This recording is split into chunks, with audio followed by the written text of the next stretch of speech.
What is going on, you guys? Cryptogalman here, coming at you with a brand new video here on the channel. So it was just last night at Sony's press conference that Activision has revealed the Infinite Warfare campaign, and I sort of wanted to make a video discussing my thoughts and also analyzing it a little bit. I'm going to be pointing out some stuff that I've noticed. I've watched the video about 4 to 5 times now, and I want to talk about some stuff within the trailer that you guys may have missed. But without further ado, let's get into the video. If you guys do go to enjoy it, smash that like button down below. Subscribe if you are new to the channel to join the ever growing table of helmets. So the gameplay reveal video starts off at the Retribution, which is supposedly sort of like the hub of the campaign, similar to the safe house from Black Ops 3's campaign. It's basically like the center of everything, your home, whatever.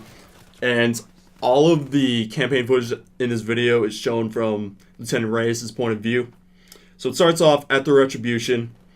Him and I don't know the lady's name that he's with, but they go over to the bridge, and they go to the main table, like battle planning thing. I forget the name for it, but they go over there, and supposedly you can pick where you want to attack. Like apparently you can choose like what order you want to go in when it comes to the missions. I don't know. This may just be for side missions. I don't exactly know. I think the story is still pretty like linear and it's on a track, but I think you can also do side missions in this. That's what it seems like, which seems pretty cool. I like how you can sort of choose your battles.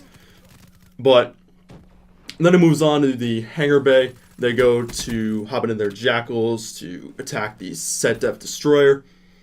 And the hangar that they're in, I don't know if you guys have seen the movie Avatar, the big budget special effects film by James Cameron.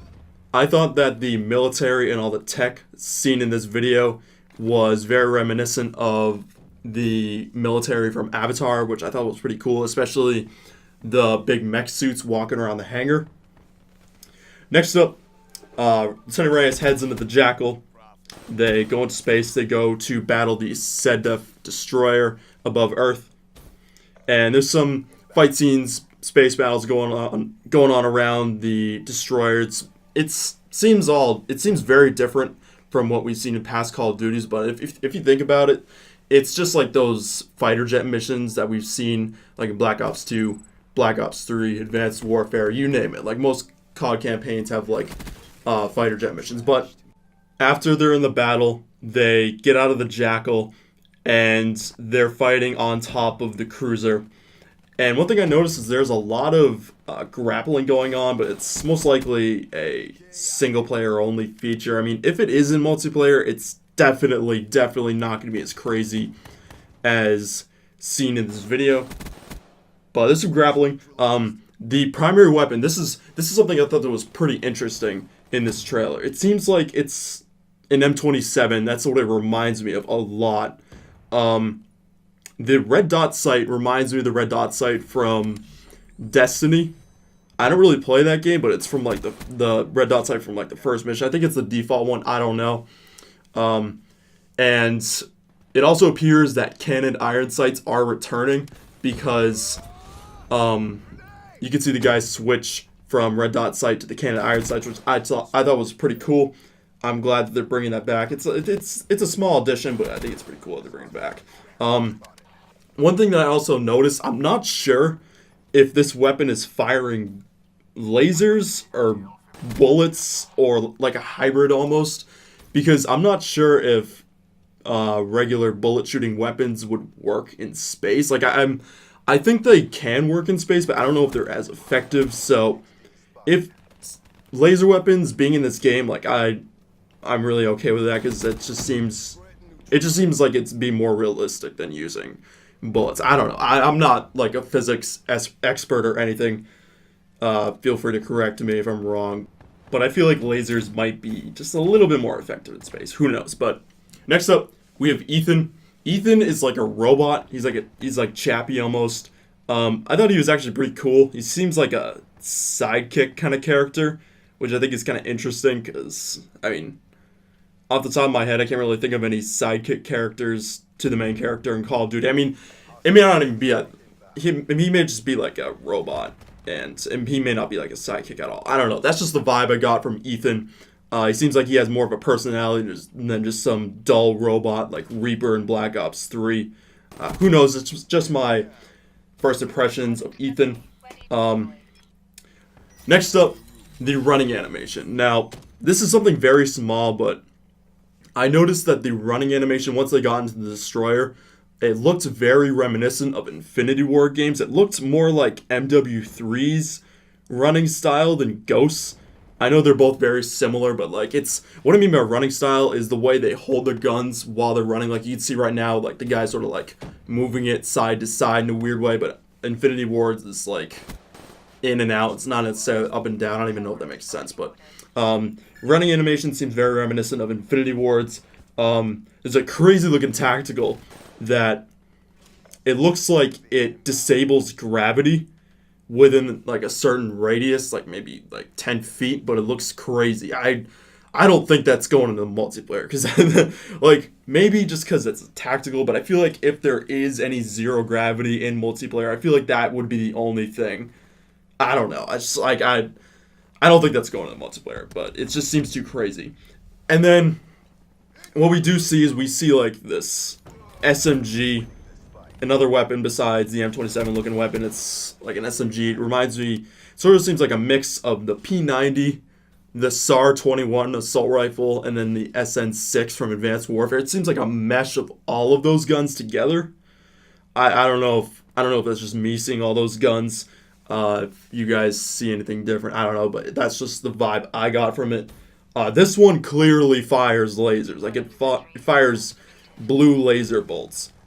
Now, maybe that some have definite lasers, some may have bullets.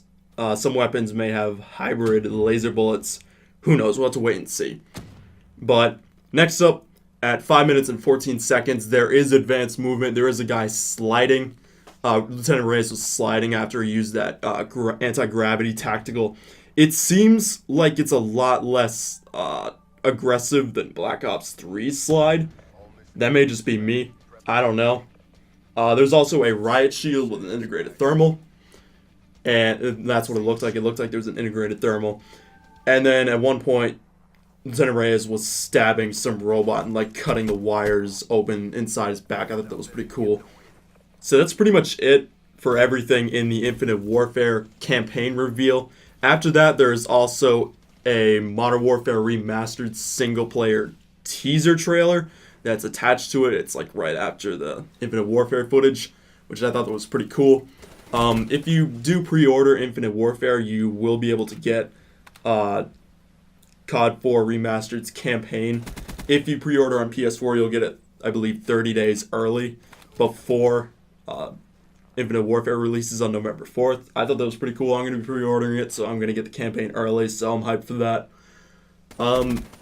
So to move on to my thoughts on all of this, I honestly thought the gameplay was pretty cool. Like, yeah, it's future, but I personally like the whole sci-fi like setting of it. I think that this should be the last time we get a futuristic COD in a while, just because I feel like we've gotten futuristic CODs like a lot recently. I think it's time to switch it up. Like, I wouldn't mind going back to a futuristic setting in the future. I just think we need a break from it. But I'm just sort of appreciating this game for what it is, because after this game, it may be a while since we get another futuristic game. But I'm liking what I'm seeing so far. I'm getting 2 Call of Duty games. That's awesome. I didn't really play that much of COD 4 when it was released, so it's going to be good for me to finally experience it. And we're also getting Infinite Warfare, so 2 new games. I mean, I've got nothing to worry about. I'm excited. I'm going to go pre-order Infinite Warfare. Hold on, let me correct myself. Alright. I'm excited for this game, but I'm not, like, overly hyped, which I'm glad I'm not hyped about, because I don't want to, like, overhype myself too much and just be let down when it gets released and just hate the game. So I hope I stay at this sort of excitement level, at least until multiplayer drops, but I'm trying not to get overexcited, or I'm just trying not to think about this game too much, because I don't want to, like, overexcite myself. I don't know. What do you guys think, though? Did you guys like what you saw in this video? Did you guys not like what you saw? Did you agree with me, disagree with me? What do you guys think? Leave a comment down below. I want to hear you guys' thoughts. Let's get a discussion going. If you guys did not see the footage, I'm going to leave a link down in the description below. Thank you guys so much for watching the video. Don't forget to smash that like button down below. Subscribe if you are new to the channel to join the ever so growing table of elements. And I'll see you guys in the next one. Cryptic Element, signing out. Take it easy, guys.